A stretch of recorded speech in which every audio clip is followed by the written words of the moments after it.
मतलब कोई रीज़न तो नहीं है कि ऊपर खुला, कहीं दिख नहीं रहा है ना, लेकिन ठीक है जो है ट्रेडेड रेट है, ये ध्यान रखिएगा गिफ्ट निफ्टी का। और देखिए आशीष, एक चीज़ मैं कहूँ, हमने एक मुनाफा वसूली का कॉल लिया, एक बार के लिए तो लगा कि शायद वो व्यू थोड़ा गलत हो गया, लेकिन फिर भी अगर आप देखें तो ये बात फिर समझनी ज़रूरी है कि देखिए एग्जैक्ट टॉप या बॉटम आप नहीं पकड़ पाएंगे, लेकिन मार्केट का एक टेक्सचर अगर आप समझ लेंगे तो वो क्लियर हो जाएगा। आप निफ्टी का चार्ट रख दीजिए ज़रा एक हफ्ते का।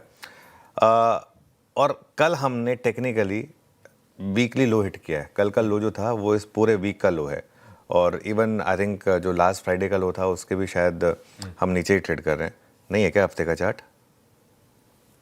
तो अब देखिए ये एक ऑलमोस्ट एक लास्ट का मेरे ख्याल 100-150 पॉइंट की रैली मिस हुई होगी मैक्सिमम, लेकिन उसमें कोई दिक्कत नहीं है। अच्छा, मैं तो एक चीज़ हमेशा कहता हूँ कि लास्ट के जो 200 पॉइंट है ना, दोनों साइड के, अप साइड के और डाउन साइड के, वो किसी और के पास रहने दीजिए।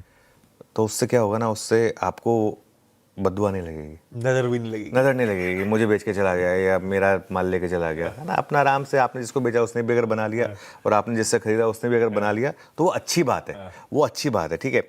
और पिछले 3-4 दिन से हमने ये बात की थी कि पोजिशनल लॉन्ग ना बनाए मार्केट में, बिल्कुल ना बनाए इनफैक्ट।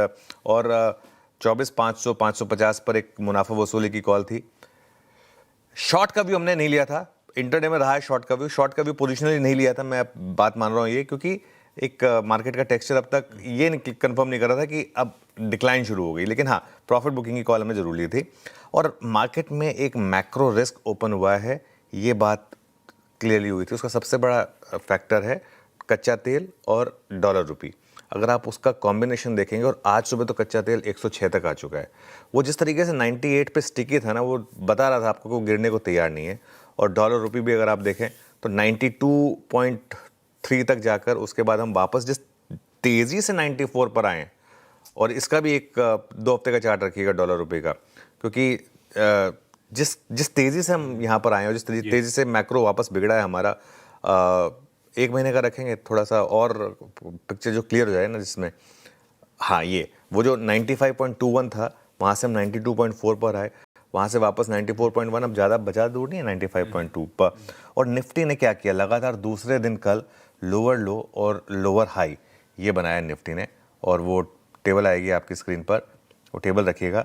21 अप्रैल का हाई था 24,601, लो था 24,355, 22 का हाई था 24,516, लो था 24,353, और कल की सबसे कमाल बात देखिए, कल का हाई देखिए आप 24,310, परसों का लो 24,353, कल का हाई 24,310। मतलब परसों अगर आपने किसी भी लेवल पे शॉर्ट किया था तो कल आपका पैसा बना था। जब इस तरीके का मार्केट हो तो मतलब शॉर्ट में थोड़ा कॉन्फिडेंस आता है। लो था 24,135, जैसे मैंने कहा कल का हाई बुधवार के लो के भी नीचे था। डॉलर रुपया और कच्चे तेल का जो समीकरण है ये वापस हमारा मैक्रो बिगाड़ रहा है, वापस हम 94 पर, और रेट सेंसिटिव ने वापस अंडर परफॉर्म करना शुरू किया। क्यों बैंक निफ्टी गिर रहा है पिछले 2-3 दिनों से?